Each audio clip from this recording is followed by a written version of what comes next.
This is just in y'all. Let's talk about it. Being a godly person versus being a good person. I heard one theologian put it this way recently, and I've heard it before numerous of times. So I heard others, I heard plenty of theologians put it this way. There's going to be a lot of good people in heaven.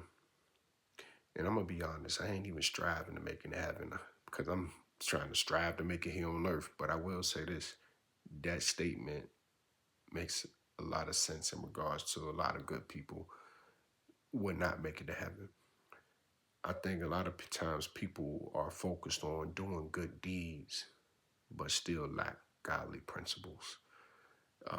They lack the commitment of godly principles and try to outshower uh, those who could be biblically analytical by just doing good deeds. You get what I'm saying? I'll give you an example. D1 spoke of Rick Ross about a year or two ago.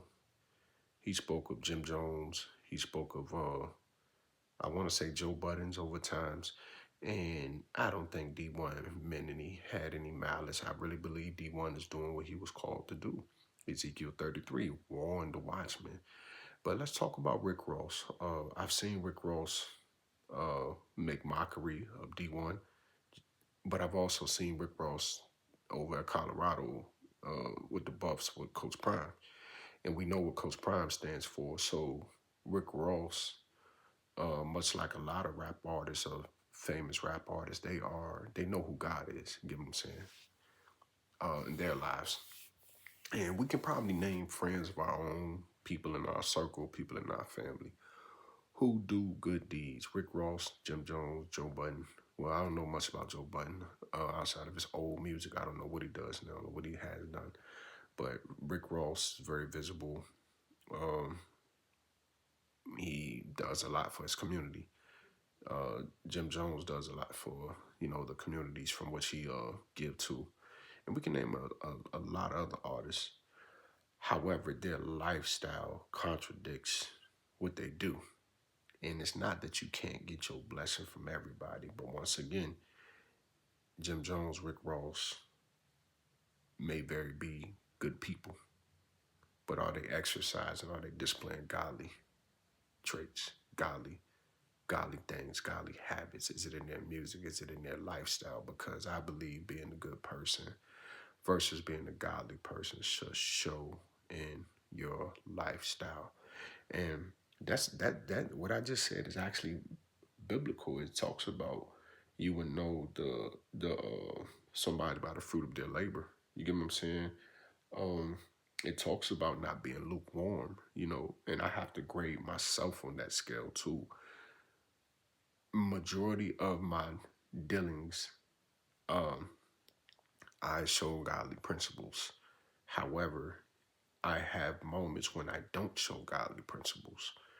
And when I don't show godly principles in those moments, that those are lukewarm habits. So to get away from those, I need to do more godly things, not good things, more godly things. You get what I mean? Like me making this post on TikTok is a good thing. Um, if I have to grade myself, it only becomes a godly thing if I'm not being a hypocrite about what I'm talking about.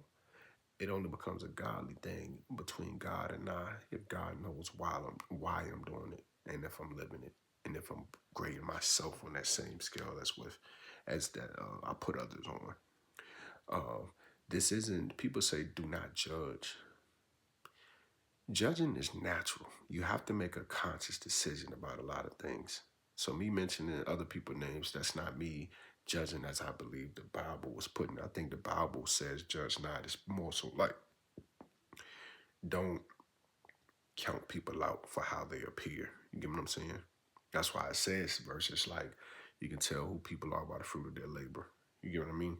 I think more so that's what judging is. Don't judge a book by its cover. So counting somebody out just because how he or she looks or how he or she speaks. You get what I'm saying? From a manner of, being conceited in judging. You get what I'm saying? Uh, it's cool if I do it, but it's not cool if you do it.